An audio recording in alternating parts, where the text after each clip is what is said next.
Hello बच्चों, अब हम करेंगे question number 1। ABCD is a parallelogram in which A equal to 110 degree. Find measures of each of the angles B C and angle D। यानी question कह रहा है आपसे, एक पैरेललोग्राम आपको गिवन है, यानी एक पैरेललोग्राम आपको गिवन है, उसके एंगल्स हैं A B C and D। आपको एंगल गिवन है और क्वेश्चन बोला है एंगल A कितना है, 110 डिग्री का आपको गिवन है। आपको एंगल बी फाइंड करना है, आपको एंगल सी फाइंड करना है, आपको एंगल डी फाइंड करना है। तो सबसे पहले पैरेललोग्राम की प्रॉपर्टी समझ लीजिए। अपोजिट साइड क्या होती हैं, इक्वल होती हैं, और opposite side and opposite angle क्या होते हैं, इक्वल होते हैं पैरेललोग्राम के। फिर से सुनिए, पैरेललोग्राम के opposite sides and opposite angle equal होते हैं, यानी A B equal to A C D होगा और B C equal to A D होगा। ये देखिए, और ये एंगल इस angle A equal to angle C होगा और angle B equal to angle D होगा। ये पैरेललोग्राम की प्रॉपर्टी होती है। अब क्वेश्चन में हमसे एंगल बी और सी और डी आपसे बोला गया है। तो सबसे पहले पैरेललोग्राम इसमें लिखेंगे आपको गिवन क्या है।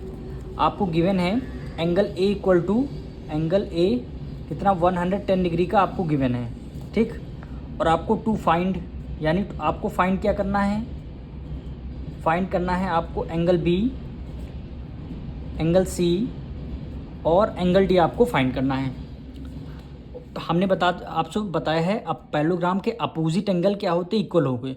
एंगल ए इक्वल होगा एंगल सी के, यानी अगर एंगल ए 110 डिग्री का है तो एंगल सी भी क्या होगा 110 डिग्री का। तो यहाँ पे लिख लेंगे एंगल ए इक्वल होगा एंगल सी के। क्यों होगा, यहाँ पे रीज़न लिखेंगे, अपोजिट एंगल ऑफ पैरेललोग्राम, यानी पैरेललोग्राम के अपोजिट एंगल क्या होते हैं, इक्वल होते हैं। Angle A equal to angle C, angle A 110 तो एंगल सी भी हमारा क्या हो जाएगा, यहाँ पे लिख लेंगे angle C equal to 110 degree क्या आ जाएगा, हमारा आंसर आ जाएगा। अब एंगल सी हमारा क्या आ गया 110 डिग्री। अब दोनों साइड है parallel, A B parallel to C D है और ये आपकी ए डी क्या है, ट्रांसवर्सल जा रही है। अब ये एंगल को इंटीरियर, दोनों एंगल क्या होंगे को इंटीरियर, जैसे ये लाइन इसके पैरेलल है और ये इसके जा रही है ये इसके जा रही है पैरेलल साइड, पैरेलल ये दोनों हो गए, ये जा रही ट्रांसवर्सल। तो ये एंगल इसके एंगल इक्वल होता है, क्या होता है, इक्वल नहीं होता है, सम ऑफ को इंटीरियर एंगल होता है, दोनों क्या हो जाएंगे को इंटीरियर एंगल। तो यहाँ पे लिखेंगे हम एंगल ए प्लस हो जाएगा एंगल डी के, को इंटीरियर एंगल का सम कितना होता है 180 डिग्री, ठीक। अब यहाँ पे 180 डिग्री, यहाँ पे लिखेंगे को इंटीरियर एंगल, को इंटीरियर एंगल।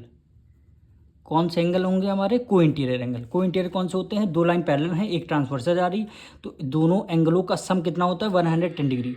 वही हमने लिखा angle A plus angle D कितना होता है 180 डिग्री है, पहले सम कितना 180 डिग्री, और दोनों एंगल के किस प्रॉपर्टी से दोनों का सम 180 आया है, को इंटीरियर एंगल से आया। अब इसमें आपको एंगल ए आपको 110 पहले से गिवन था, प्लस एंगल डी आपको फाइंड करना है, इक्वल टू 180 आ जाएगा। अब एंगल डी इक्वल आ जाएगा 180 से, इधर 110 प्लस का है, इधर किस में आ जाएगा माइनस में आ जाएगा, यानी 180 में से 110 माइनस करेंगे कितना आएगा, ये आपका 70 डिग्री आ गया। यानी एंगल डी की वैल्यू कितनी आई 70 डिग्री। एंगल सी आपका आंसर आ गया, एंगल डी भी आपका आंसर आ गया। अब देखिए, जब एंगल डी आपका 70 आ गया तो एंगल डी के अपोजिट कौन सा, एंगल बी, तो angle B equal to angle D हो जाएगा। क्यों हो जाएगा, अपोजिट एंगल ऑफ पैरेललोग्राम। तो यहाँ पे लिख लेंगे एंगल बी इक्वल हो गया एंगल डी के। रीज़न क्या देंगे, opposite angle of parallelogram. Parallelogram के अपोजिट एंगल क्या होते हैं, इक्वल होते हैं। अब एंगल डी कितना 70 आया था, तो एंगल बी भी आपका क्या हो जाएगा 70 डिग्री हो जाएगा। एंगल बी भी आपका यहाँ पे लिख देंगे, एंगल बी इक्वल टू कितना हो जाएगा 70 डिग्री। यही एंगल आपको फाइंड करने थे। एंगल सी आ गया आपका, एंगल डी भी आ गया और एंगल बी भी आ गया। अब मिलेंगे नेक्स्ट वीडियो में।